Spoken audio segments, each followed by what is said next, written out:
Comme j'étais en train de raconter, je lui ai cité sur le sujet une autre anecdote qui avait fait encore le musulman de nos salons. On disait que dans je ne sais quelle circonstance, un régiment ayant perdu son aigle, Louis-Napoléon, le haranguant à ce sujet avec beaucoup d'indignation sur ce qu'il avait eu le déshonneur de laisser enlever son aigle par l'ennemi. Un soldat gascon s'était écrié, mais ils se sont attrapés. Ils n'ont eu que le bâton, car voilà le coucou. Je l'avais mis dans ma poche, montrant effectivement l'aigle. L'empereur n'a pu s'empêcher d'en rire et t'a dit, eh bien, je ne garantirai vraiment pas qu'il ne soit en effet arrivé quelque chose de la sorte au approchant. Mes soldats étaient fort à leur aise, très libres avec moi. Je n'ai vu souvent me tutoyer. J'ai raconté qu'on nous avait dit qu'à Iéna, je crois, ou ailleurs, la veille d'une bataille, procurant certains postes fort peu accompagnés, un soldat lui avait interdit le passage et s'était fâché de le voir insister, jurant que quand ce serait la petite caporal lui-même, il ne passerait pas. Et quand il avait vu qu'effectivement c'était la petite caporale, il n'en avait été nullement déconcerté. C'est qu'il avait la conviction d'avoir fait son devoir, a-t-il dit l'empereur. Et puis le fait est que j'ai passé pour un homme terrible dans vos salons, parmi les officiers, les généraux même, mais nullement parmi les soldats. Ils avaient l'instinct de la vérité et de la sympathie. Ils savaient leur protecteur, au besoin leur vengeur. J'ai dit, l'empereur continue d'être souffrant, qui était horrible nourriture, vin exécrable. Aujourd'hui, l'empereur, bien qu'il ne fût pas mieux, a résolu de brusquer, disait-il, sa souffrance. Il s'est habillé et a gagné le salon, où il a dicté 2 ou 3 heures à l'un de ses messieurs. C'était le troisième jour qu'il n'avait pas mangé. Il éprouvait pas encore la crise qu'il cherche et obtient d'ordinaire par les régimes singuliers qu'il s'est créé. Il continuait toujours de prendre de la limonade cuite. Cet état l'a conduit à demander combien de temps l'on pourrait vivre sans manger et dans quelle proportion les bras pouvaient supplier à la nourriture. Il a fait venir l'encyclopédie britannique où il s'est trouvé des choses fort curieuses. Une femme, par exemple, ayant vécu 50 jours sans autre sécu que d'avoir bu 2 fois. Une autre qui s'était soutenue pendant 20 jours à l'aide d'eau seulement.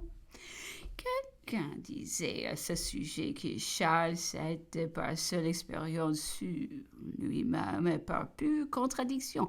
Peu le raisonnement soutenu autour de lui était demeuré 5 à 6 jours sans manger et au bout de ce temps avait avalé un dindon et un gigot.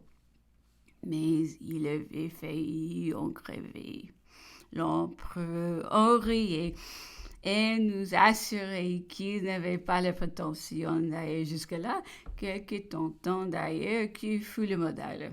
Il a fait un parti de piquet avec Madame de Montalon, le grand maréchal est arrivé, la partie finie.